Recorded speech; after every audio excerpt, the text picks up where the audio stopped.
Qala Allah Ta'ala fil Qur'anil Karim, A'udzu billahi minasyaitonir rajim, ya ayyuhalladzina amanu kutiba 'alaikumusiyam kama kutiba 'alal ladzina min qablikum la'allakum tattaqun.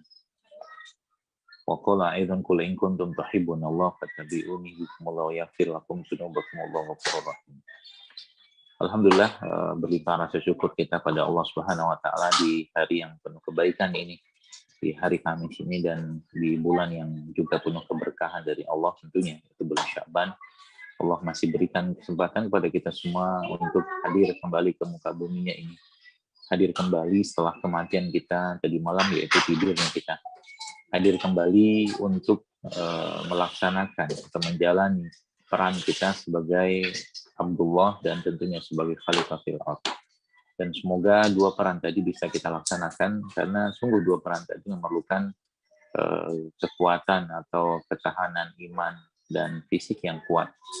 Karena hampir semua ibadah-ibadah yang disyariatkan dalam agama kita ini memerlukan fisik atau raga yang kuat.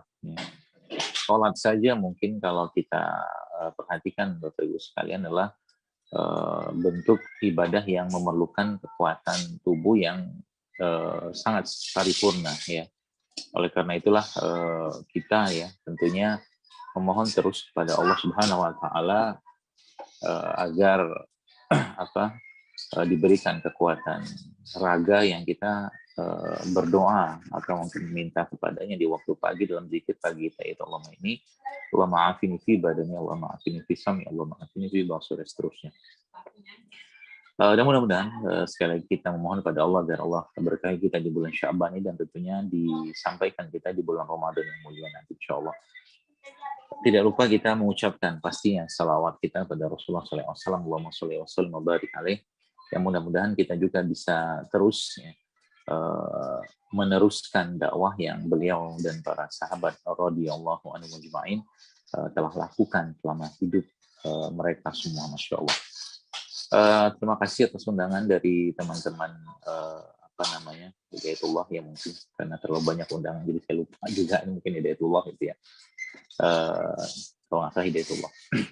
Jazakumullah khair atas undangannya, semoga apa yang saya sampaikan ini bisa bermanfaat ya, khususnya untuk menghadapi Ramadan kita yang sebentar lagi akan segera hadir di hadapan kita. Baik, teman-teman sekalian, bicara tentang puasa atau Ramadan ya, maka ada hal yang menarik dan unik dalam Ramadan ya, yang ada atau mungkin atau puasa khususnya yang sebenarnya kalau kita telah di situ ada hal-hal yang menarik yang bisa kita pelajari di sana. Jadi saya akan coba memberikan analogi saja supaya teman-teman nanti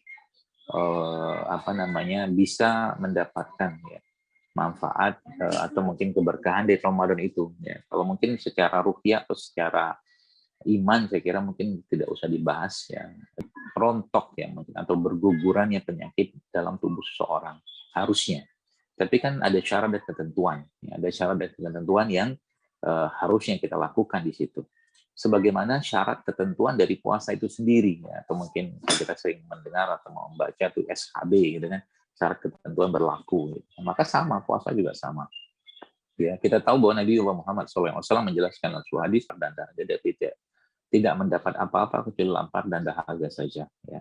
Kenapa bisa? Karena mereka tidak mengikuti atau tidak melakukan prasyaratnya, yaitu apa? Meninggalkan maksiat, berkata dusta, dan meninggalkan hal-hal tidak bermanfaat, itu prasyaratnya. Sama juga sebenarnya dari sisi raga kita. Jadi kalau mau raga kita ini atau tubuh kita ini mendapatkan kebaikan, keberkahan khususnya dari puasa itu sendiri, maka yang perlu kita lakukan ya, yang perlu kita kerjakan adalah mengikuti prasyaratnya gitu kan. Ya, prasyarat dari puasa itu sendiri. Ya maksud saya itu nih bahasa saya saja supaya lebih gampang dipahami ya. Mahal dan makanan-makanan yang bisa memperbaiki fungsi-fungsi sel kita. Nah, apa saja makanan nanti saya akan jelaskan. Ya. Nah, ya tapi yang kata kunci yang kita perlu atau teman-teman itu pahami adalah stop ya, yang kira-kira bikin masalah di badan kita tadi.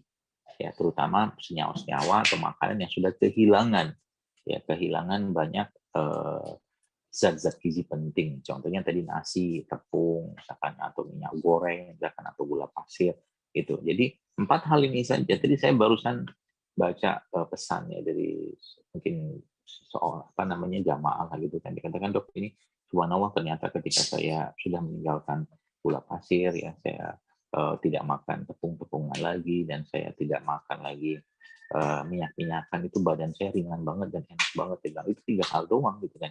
Belum kita bicara tentang produk-produk yang kemasan gitu kan. Ya, produk-produk kemasan yang subhanallah ya banyak sekali kandungan-kandungan yang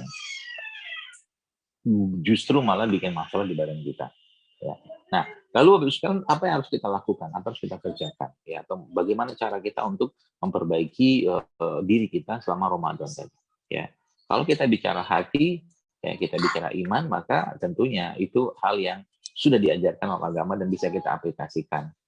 Ya, maksudnya seperti apa? Ya, apa namanya?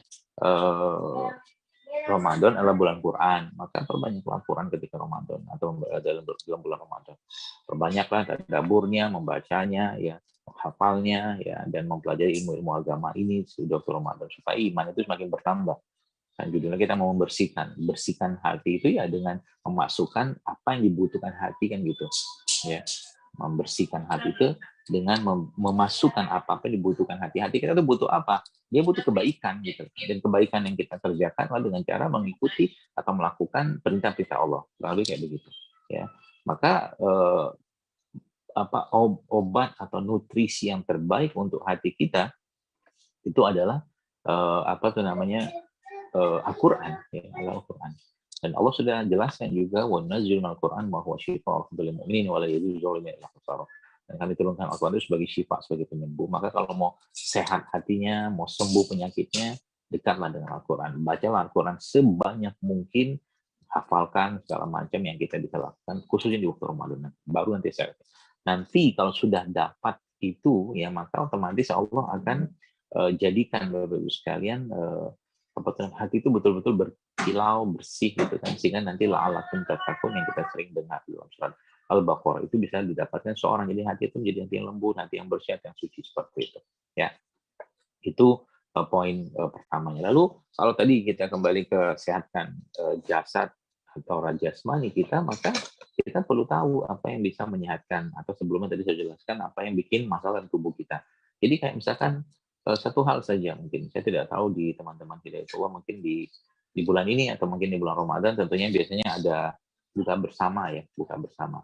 Kenapa nggak mulai breakthrough gitu kan? Breakthrough maksudnya terobosan baru gitu kan. Biasanya kalau buka tuh kan selalu ada sirup misalkan.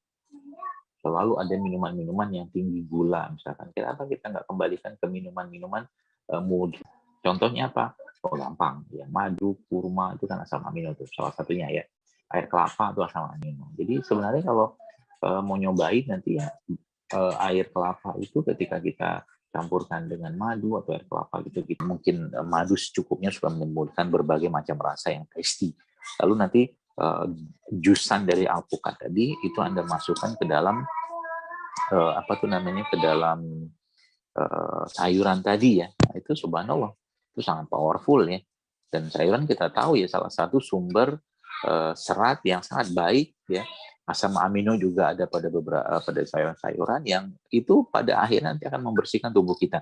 Apalagi di situ misalkan ya Bapak Ibu sekalian sayuran tadi misalkan sudah Anda kasih udah aduk-aduk, bayangin saja lah ya karena saya nggak buat gitu kan. Jadi Anda sudah kasih toppingnya dari alpukat tadi, lalu Anda kasih di situ misalkan suiran-suiran daging. Ya. Minumnya apa? Ya minumnya rempah-rempah, rimpang-rimpang. Jadi itu ya, baru-baru ini aja muncul gitu kan. Ya orang tua yang makannya makan sederhana saja gitu. Ya. Jadi tepung-tepung pun mereka ya ngambil dari tepung-tepung yang non gluten, ya singkong, mungkin kentang, ya seperti itu misalkan. Ya kayak sekarang ya. Akhirnya semua yang dimakan, semua yang dikonsumsi itu semua sekedar hanya menyenangkan lidah gitu lah. Ini jadi masalah sebenarnya. Ya.